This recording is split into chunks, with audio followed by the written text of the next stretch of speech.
ยังอะไรอยู่ด้วยยังเฝ้านี่นะอยากไปไว้เนี่ยอย่าไปหันเอามึงมาอย่างเอาที่ดาวมึงมาอย่างวะพี่มาอย่างก็เรื่องของกูมาตามภาษาคนมีเงินนี่แหละตายมึงมันขี่คุยกับเราแล้วไอเศรษฐีบ้านนอกจะยากโกอีขี้คอกในเมืองโอ้ยอีหามเอ้ยบอกว่ามึงสิมาซื้อตังค์หมดได้ป่ะคือกูน่ะก็ซื้อเนาะเนี่ยกูคนมีเงินเนาะมึงสิมาซื้อมันบ่มึงบ่ให้กูดอกโอ้ยไปเลยนะอ๋อลูกค้าคือเฝ้าแท้ไปให้เบิ่งลูกค้าปะอุ้ยเอาก่อนกูมีเงินก่อนเด้กูมาก่อนกูจะเอาหน่อยนี้กูเห็นก่อนมึงเนี่ยไหนกูก็ซื้อหน่อยนี้กูมีเงินหลายก่อนมึงอีกกูก็สิเอากูมาก่อนมึงไหนมึงด่าแหละโอ้ยมาก่อนจำนี่นะเขาไม่ได้ห้องมาก่อนหรอกว่าเรื่องเงินนี่นะทุกมื้อนี่เขาบอกกันเสือกกันดอกพี่งั้นเป็นซีพี่อู้โดยพวกเอ้ยจะเฝ้าเถียงกันเด้อน้องไปจัดตั้งนวดมาให้เอื้อยราคาแพงที่สุดในห้างนี่และก็ดีที่สุดมาให้เอื้อยไวน้องไปจัดตั้งนวดไฟฟ้าตัวที่ดีที่สุดและแพงที่สุดอยู่ในห้างมาให้เอื้อยเดียวนี่โดยพ่อเอ้ยตอนนี้ตั้งโอกินาวาของเฮา S802 ยังเหลือเพียงตัวเดียวนี่เด้อเจ้าบ่ยากถึงว่าเฮาสิมาที่หลังแต่เฮามีเงินเกทับไปเลยเส้นเอื้อยเอาตัวนี้หน่วยหนึ่งจ่าย2เท่าไปเลยน้องเจอย่าไปยอมพวกมันเกซ้ำนั้นน่ะเฮาเอา3เท่ารถอย่าลืมว่าอยู่เฮือนเฮามีประตูใดสิได้ใช้ตั้งอันนี้ใดถ้าสั่นน้องเอื้อยจ่าย3เท่าเลยไปเอามาให้เอื้อยเดี๋ยวนี้เฮ็ดจังได๋เขาสิเฮ็ด3เท่าแล้วเด้บ่ต้องย่านเฮาเกทับไปเลย4เท่าอย่าไปลืมเฮามีเมตู้อยู่บ้านที่ต้องใช้น้องเอาตำรวจโอกินาวา F802 มาให้เอื้อยเดี๋ยวนี้จ่าย4เท่าไปเลยโอ้ยอีห่ามึงเอ้ยจะมึงยอมกูเนาะโดยเอ้ยหยุดก่อนขอเวลาพวกน้องในนำเครื่องก่อนเนาะแมนหามานี่เฮายังโมโหซ้ำว่าใส่งานจังได๋มีแต่ผู้อยากได้แม่นหั่นล่ะเจ๊น้องอธิบายมาเลยรถโดยเอื้อยตั้งนวด S802 มันจะนวดด้วยระบบ AI มันจะนวดตามน้ำหนักรวงสูงของคนที่ขึ้นไปนั่งนวดได้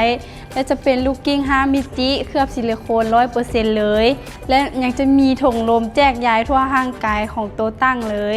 และนอกจากนั้นยังจะมีความร้อนอินฟราเรดอยู่กลางแผ่นหลังอยู่ขา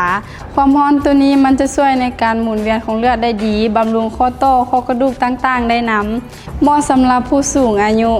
และตั้งของเฮายังจะมี2ระบบการนวดก็คือโหมดอัตโนมัติและโหมดที่เฮาสามารถบังคับได้และยังจะมีลำโพงให้เฮาเชื่อมบลูทูธอีกด้วยและนอกจากนั้นยังมีบอนซ่าโทรศัพท์ไร้สายน้ำพิเศษตั้งของเฮาจะเป็นเบาะไฟฟ้าสามารถยืดเข้ายืดออกได้ตามสรีระร่างกาย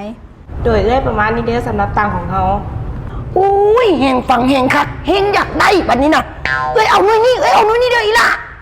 อีห่านี่มึงบอกมึงรู้เรื่องแต่ว่ากูมาก่อนกูสิเอาก็อย่ากูสิเอากูมีเงินมีกูเงินกูก็มีกูสิเอาของกูไกลๆเลยของกูไปอย่าไปสิกูสิเอาหน่วยนะพิดกันได้ไหมพิดกันโทรศัพท์เขาโดยเขาหน้าโดยเอ้ยไม่ต้องผิดกันละเด้อผู้ดีมีเครื่องเขามาอีกรอดไม้แล้วผู้ดีเป็น2หน่วยผู้เอ้ยไม่ต้องญาติกันเด้อผู้ดีได้คนละหน่วยเลยโอ้ว่ะจบกันเฮาตายกูเสียดายเนาะไม่ได้เถียงกับมึงต่อเนาะโอ้แสดงว่ามึงตั้งใจมาเถียงกับกูอ่ะบอกสะอ่อนหน้ามึงหน่อยดาวมึงจบกันบอกเดี๋ยวไปเจอทั้งนอก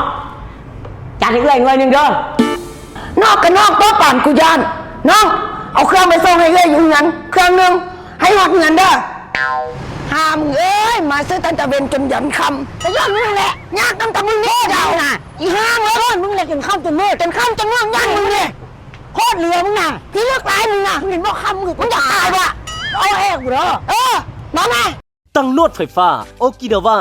S802 ตั้งนวดคุณภาพสูงนำเข้าจากประเทศญี่ปุ่นใช้งานง่ายสะดวกสบายมาพร้อมหน้าจอแบบสัมผัสและสั่งงานด้วยเสียงสามารถนวดแบบอัตโนมัติด้วยระบบ AI ตามน้ำหนักและล้วงสูงของร่างกายและแบบบังคับการใช้งานเอง นวดแบบระบบลูกกิ้ง 5 มิติเคลือบซิลิโคน